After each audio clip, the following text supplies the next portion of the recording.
Barack Obama has made a rare intervention in the 2020 White House race to decry a despicable racially charged attack ad against Joe Biden.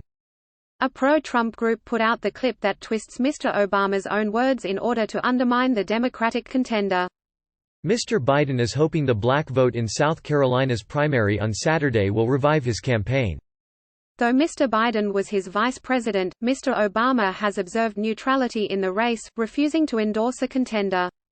Joe Biden is one of 8 candidates remaining in the race to become the Democratic candidate who will take on President Donald Trump, a Republican, in November's election. The ad, entitled South Carolina, Joe Biden Can't Be Trusted, was broadcast on TV stations in the southern state before Tuesday night's Democratic debate in Charleston, formerly America's largest slave port. Joe Biden promised to help our community, says a female narrator in the video. It was a lie. She introduces audio from Mr. Obama in which he says, "Plantation politics. Black people in the worst jobs, the worst housing.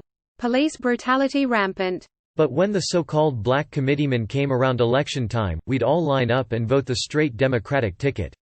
Sell our souls for a Christmas turkey." Captions flash up on screen attacking Mr. Biden's record on race, including his legislative cooperation in the 1970s with segregationist senators and his vote for a 1994 crime bill that many now blame for the mass incarceration of black people. Enough, the female narrator cuts in. Joe Biden won't represent us, defend us or help us. Don't believe Biden's empty promises. Mr. Obama's lawyers say they will file a cease and desist letter to immediately stop television stations in South Carolina running the clip. This despicable ad is straight out of the Republican disinformation playbook, Katie Hill, Obama's communications director, said in a statement. And it's clearly designed to suppress turnout among minority voters in South Carolina by taking President Obama's voice out of context and twisting his words to mislead viewers.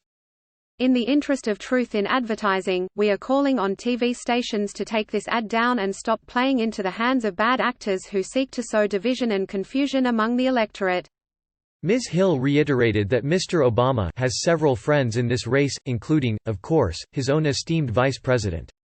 But she added that he has no plans to endorse in the primary because he believes that in order for Democrats to be successful this fall, voters must choose their nominee. The ad uses excerpts from Mr. Obama's 1995 memoir, Dreams from My Father. The former U.S. president is heard in the audio reading a quotation from a Chicago barber expressing cynicism about the city's Democratic politics. The ad was put out by the Committee to Defend the President, which is devoted to re-electing Mr. Trump. The Political Action Committee is run by a former Republican state legislator from Colorado, Ted Harvey. Mr. Harvey told Politico the ad is fair game, arguing that Mr. Biden is simply giving lip service for votes. That's the point President Obama made in his book, and we have every right to use his own words, in his own voice, in the political forum, he added.